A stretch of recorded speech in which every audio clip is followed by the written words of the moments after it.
So let's talk about perspectives and point of views. Hey, what's going on, everybody? It's Caleb here from A New Expression, where we help people overcome their social anxiety and not just a band-aid solution. And today I wanted to talk about perspective and points of view and why this is so important in terms of being able to change your social anxiety. Now, I want to give you two scenarios, and this scenario is something I made up. But I think it really does provide a lot of insight in terms of what social anxiety can do. And so for this scenario, I want you to imagine that you're going to a school event and there's two kids that are going to this school event. It's an annual school event where they host a talent show and everyone in the grade is mandatory to participate in this event. And you get about 5 minutes to be able to showcase your talents or talk about your experience that year for the school. And so let's say we have one person in scenario number one where Bob, his name's Bob, is extremely nervous about this event. I mean, he is so nervous to a point where he thinks about everything that could go wrong in the situation. He thinks about all of his past experiences, being in school and being embarrassed in front of other people, and all the bad social interactions that he had before. And he thinks about how he's going to make such a fool out of himself. And he tries to reenact this event in his head over and over and over again about what might happen, how he might embarrass himself, how other people might think negative of him, how his friends might think of him, and just the worst possible scenario. And he's running this through, and he's maybe even thinking about where to hide at this event, or how he could get out of this event, or how he could avoid people in this event. And that's Bob's situation. Now let's say that we take scenario number two and we have somebody named Joe. And Joe and Bob go to the same school. They're in the same grade, same age, and everything is pretty similar. But let's say Joe hears the news about this event and gets very, very excited. I mean, Joe is so ecstatic about the fact that he's going to be able to showcase his talents, how he's going to be able to talk in front of everybody, how he might be able to leave the best impression in front of everyone. And he gets very excited just thinking about it. And he thinks about all the past experiences that he had that were great for him, that he had a successful time in. And he just thinks about all the things that could go right, all the things that could go according to plan. And he visualizes himself getting on that stage and being able to make people laugh and all the things that he's going to do great. Now, why is it, I want to ask you a question. Why is it that there are two people that are going into the same exact situation? The outside event is the same exact, but yet they're having two way different attitudes, perspectives, and point of views about this event. Well, if you guys are watching this video and you guys go through social anxiety, Bob's scenario sounds a lot more familiar and a lot more like your story. Maybe you can relate to this. Maybe you had a school event or a presentation that you had to do and you couldn't stop thinking about everything that could go wrong. And you think about why other people are able to seem so calm, so collected, so confident in the fact that they're able to do this. And yet you judge yourself for not being able to have that same kind of demeanor or have that same kind of attitude about an event. And you think something's wrong with you. You see, a lot of the advice that is online and that I see other people giving advice for people that are socially anxious is they try to tell you to think like Joe. They try to tell you to have a good perspective. They try to tell you to challenge yourself and just to push through your anxiety and just to go for it. And I truly believe that challenging yourself and pushing yourself is a great way. That is definitely a way that works, but not for most people. For most people, if you were to tell me that when I was socially anxious and when I was going to school and I had an event like this, and you told me, Caleb, let's just be more confident, just be more courageous, just think positive thoughts, think about what could go right. I want to be able to relate to you because the thoughts and beliefs and everything that I was going through was negative. And even if you told me to think positive, I would tell myself, but I felt stupid for just telling myself a lie. And I would view every situation as what could go wrong, every situation as a negative aspect of me and a negative part of me, of what I thought was a negative part of me, that would come out and I would embarrass myself. This is what happens when you have social anxiety and you start to view things in life in a different perspective than how other people might view it. And what you have to understand, and the reason why perspective and point of view is so important, is that this is your point of view as you're going about life. These situations in which you're becoming so anxious about, in which you're dreading so much, these situations are just foreign because of the fact that you have developed a point of view and a perspective of somebody that is socially anxious. You have an identity of being a socially anxious person, or you have an identity of being a low self-esteem or somebody that's not good enough. And that's why we're so anxious to go out and socialize with people, because we believe that we're not worthy enough. We believe that we're not good enough. And we're afraid that if we were to let that out to other people and other people would be able to see us more often or get a feel for our personality, that they would think these same things. But the thing is, you don't know what people think. You don't know if they think certain things about you or the negative things that you think about yourself. You don't know if people think that about you. It could be the complete opposite. But the thing is, the real important thing that you have to understand is that this is all happening in your head. This is happening from your point of view. This is happening from your perspective. This doesn't mean that it's real. This doesn't mean that other people think this. This just means that this is a point of view that you've adopted for so long, and so it feels so true and real for you. And that is why you feel so anxious. That is why you feel all sorts of these negative emotions, because you truly believe it, and you truly believe that it's real. Now, I want to give you my tip or my solution to this, and it's not the generic advice of people telling you to think positive thoughts or just to push yourself or just to not think about it at all and just go for it. These are all advice that I've tried to implement in my life when I was going through social anxiety, and to me it had very to little no benefit at all. No benefit at all. I mean, I was stressing, if anything. I was stressing more than I was doing before, because I was reading all these things about how this could do, how this could help my anxiety, or how this could cure my anxiety. But what it did was I just felt like more of a failure for not being able to implement these strategies and it not work. And so what I want you to do is, I want you to understand, first off, that this is your perspective, this is your point of view.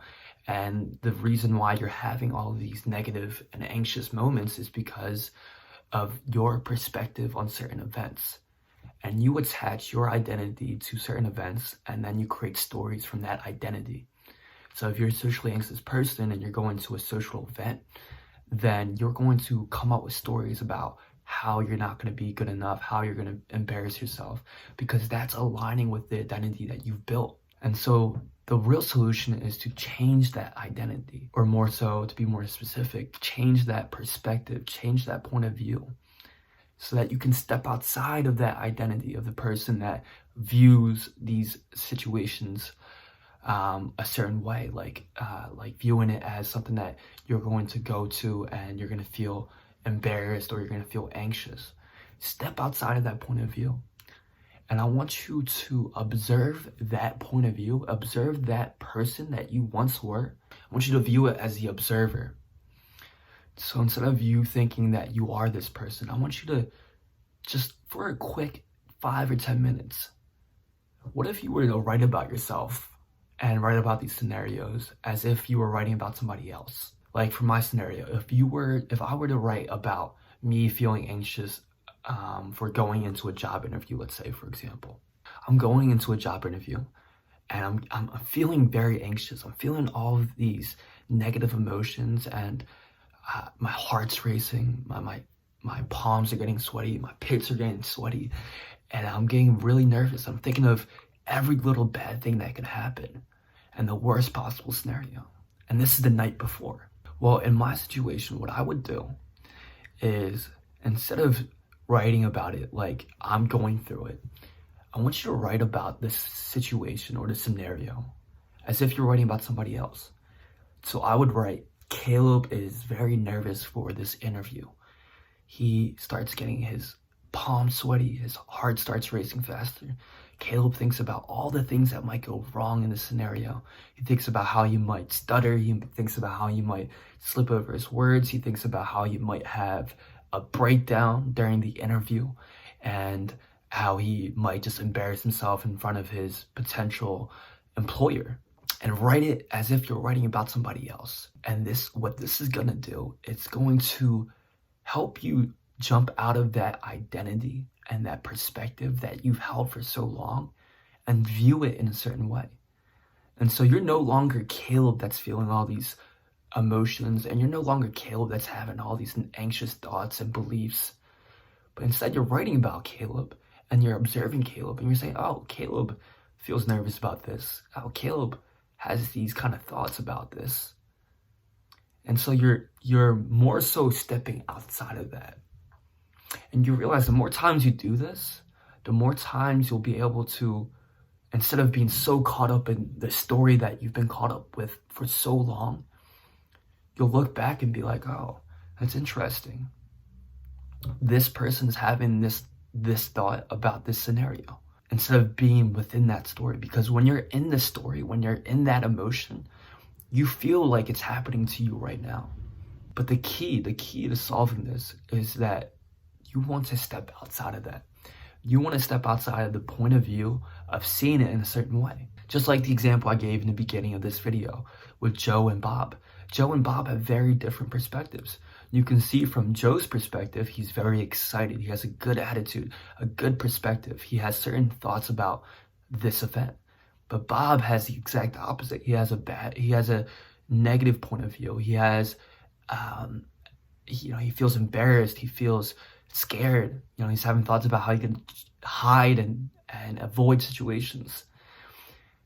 And so you write about these events and these scenarios that you're having in your head, and you write it as if you're writing about it in third person, as if you're the person that is observing yourself. And what this is training your mind to do is it's training your mind to step outside of that point of view. So I want you guys to try that out. Let me know in the comment section below if this helps for you or if this makes any sense to you. And if you have any questions, leave it down in the comment section below. I will respond back to every comment that I get. But this is the first step. The first step in changing social anxiety is being able to step outside of that point of view, being able to step outside of that identity that you've held for so long and be able to see it in a different point of view. All right, guys, so this is actually my third time trying to record this, but I wanted to record this because I really want you guys to understand this exercise and the importance of it. And I thought I could clarify a bit more and give an example of how this might look for you and your situation with social anxiety. And so I basically typed out a scenario for myself, and it's just an example. But I wrote about this in third person, and this is exactly what I want you guys to do. And so let's just say hypothetically I have a school presentation I have to give tomorrow. And I'm feeling very nervous. I'm thinking of like what might go wrong. I'm thinking of maybe ways to get out of this. Even just thinking about it right now, my heart starts pounding faster. My thoughts go about how things might go wrong, how I might embarrass myself, how I'm going to make a fool out of myself. All these negative thoughts are just running. And what I want you guys to do when you have those kind of scenarios is I want you to write them down in third person. So it looks like something like this. And it'll be like, you could use your first name or your last name or your middle name. First name's a bit awkward for me, but the whole point is that you want to write as if you're writing about somebody else. You want to write it in third person. And then what this is helping your mind do is it's helping you see the thoughts and the emotions and the feelings that you're having and not be attached to them. Because a lot of the times when we are socially anxious, we are very, very attached to the thoughts that we have. We're very attached to the feelings that we have. We're very attached to the beliefs and the stories that we're creating in our head. And this is what creates all the anxiety. And so what this third person writing and this writing exercise is doing, it's helping us step outside of that. It's helping us step outside of the constant bombardment of thoughts that we have, because we can't control our thoughts. Thoughts are something that we cannot control. But what we can do is we can become aware of the thoughts that we have, and we can step outside of it. And only when we become aware of it, and only when we step outside of it, can we actually do something about it and change them. So this is what I wrote. I said, Che thought about the presentation that you would have to give tomorrow. And I'm writing it as if I'm writing about somebody else. As you can see, I'm not writing, usually traditional journaling would be, I'm having all these thoughts. I start to think about all the negative thoughts or all the negative things that might happen. I'm very worried about this presentation tomorrow. Replace the I, replace me, and use third person writing. So it could be he, she, Che, your last name, whatever it might be. As he would begin to think about it, he started to notice a lot of negative thoughts go through his head. He would start thinking about how he would stumble over his words and how the whole class would laugh at him. Right? So if these are the kind of thoughts and anxiety provoking thoughts I'm having, I would write it as if somebody else is experiencing that. And what you'll start to realize as you start to do this exercise more often, when these thoughts, when these feelings, when these scenarios in your head start playing, instead of being attached to them, you'll start to realize that you're actually just looking at them. You're actually just observing them. And this is so profound, because when you're able to step back, when these thoughts and these beliefs are happening in real time, you're not going to be attached to them. You're not going to be so caught up with them. And for that reason, you're going to feel a lot more calm. You're not going to feel as anxious, because not only are you stepping outside of it, but you're being the observer of them. You're being the observer of this part of you that's been in you for so long that you have not been aware of. And you're starting to see it from a different point of view. You're starting to see it from the observer point of view. And you can see right here, Chase started to think of a way to get out of the presentation. I'm not saying I started to think about a way out of the presentation. I wasn't saying I was just to get scared to give one and to avoid the emotion. I'm saying that somebody else was starting to think of a way out. Somebody else was too scared. And so this way, that when I start to feel these emotions, when I start to feel scared, I don't have to be so attached to it when it's happening. I can step back from outside of it, because I've done this exercise, because I've been mentally prepared for this. And so I hope this makes sense, guys. I just wanted to give this a quick example so that you guys can understand it a lot better. And please understand that social anxiety is not something that we can just cure in a day. It's not something that we can cure in a week.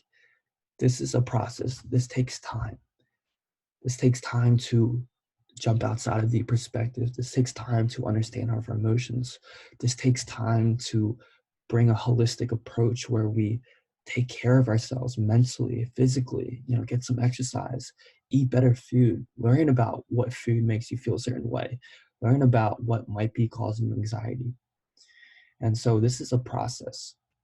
But for people to think that this is not possible to overcome social anxiety, I can wholeheartedly say that it is very possible. It is possible. But you have to be willing to do the work. You have to be willing to believe in yourself. And you have to be willing to understand that there is a solution to it. There is a way out. You have to put in the work. You have to stick with the process, and you can't give up. You can't give up. That's the biggest thing. And eventually, with the right guidance, with the right mentors that you guys run into, or the right material that you guys read, you'll start to heal yourself, recover yourself. And you'll look back in a year or 2 years from now, or maybe even a couple months from now, and realize how much you've came and how much you've grown. That's what I've done in my process, and I started to see a lot of great results. And now that I look back, I came a long way. But I came with a lot of work. That came with a lot of persistence and not giving up. and believing that there is a solution to social anxiety and that you're not stuck for the rest of your life. So make sure, guys, if you guys want to do me a favor, give this a thumbs up if you guys enjoy the video. And if you guys want to subscribe and put on the notification bell, so every time I drop a video, you guys will be notified about it. Other than that, I'm sending a lot of love, energy, and a lot of prayers out to you guys right now. And I hope you guys have a great day. Peace.